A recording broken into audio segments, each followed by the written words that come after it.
വേദപ്രയാഗ് മീഡിയയിലേക്ക് സുസ്വാഗതം. ആഗോള ഹിന്ദുക്കൾ മുഴുവൻ കേൾക്കേണ്ട കാര്യം.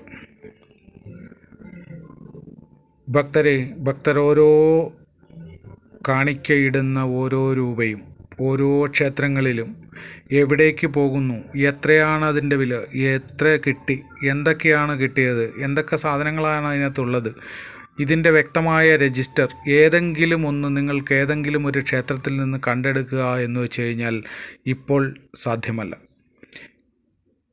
പ്രത്യേകിച്ച് ഏറ്റവും പ്രധാനമായിട്ട് പറയുമ്പോൾ 1250 വരുന്ന മേജറായിട്ടുള്ള കേരളത്തിലെ ഹൈന്ദവ ക്ഷേത്രങ്ങളിൽ നടമാടിക്കൊണ്ടിരിക്കുന്ന വിപ്ലവാത്മകമായിട്ടുള്ള തീവ്രവാദ കടന്നുകയറ്റം എന്ന് തന്നെ ഇതിനെ പറയേണ്ടി വരും.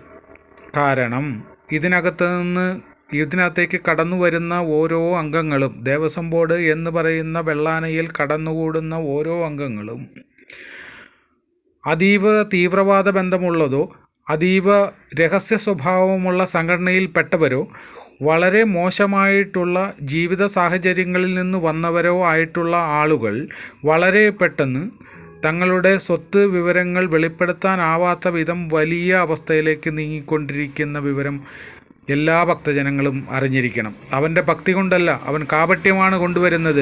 അവൻ നിങ്ങളിൽ നിന്ന് വാങ്ങുന്ന, നിങ്ങളിൽ നിന്ന് അടിച്ചു മാറ്റുന്ന ഈ പൈസയാണ് അവൻ്റെ വരുമാനമാർഗം. അത് ദേവനെ വിറ്റാണ് അവൻ കാശാക്കുന്നത്, ഭക്തി വിറ്റാണ് കാശാക്കുന്നത്, നിങ്ങളുടെ ഭയം വിറ്റാണ് കാശാക്കുന്നത്. അതുകൊണ്ടൊന്ന് നമ്മൾ പറയുന്നു, നിങ്ങൾ ഒരു ക്ഷേത്രത്തിലും, കേരളത്തിലെ ഒരു ക്ഷേത്രത്തിലും 1 രൂപയിൽ കൂടുതൽ കാണിക്കയിടരുത്. ദയവ് ചെയ്ത് 1 രൂപയിൽ കൂടുതൽ ആരും കാണിക്ക ഇടുവാൻ പാടുള്ളതല്ല. ഭക്തിയിൽ നിങ്ങൾ പേടിയും പാടില്ല. ഭക്തിയാണ് വേണ്ടത്, സ്നേഹമാണ് വേണ്ടത്. അതിൽ പേടി പാടില്ല.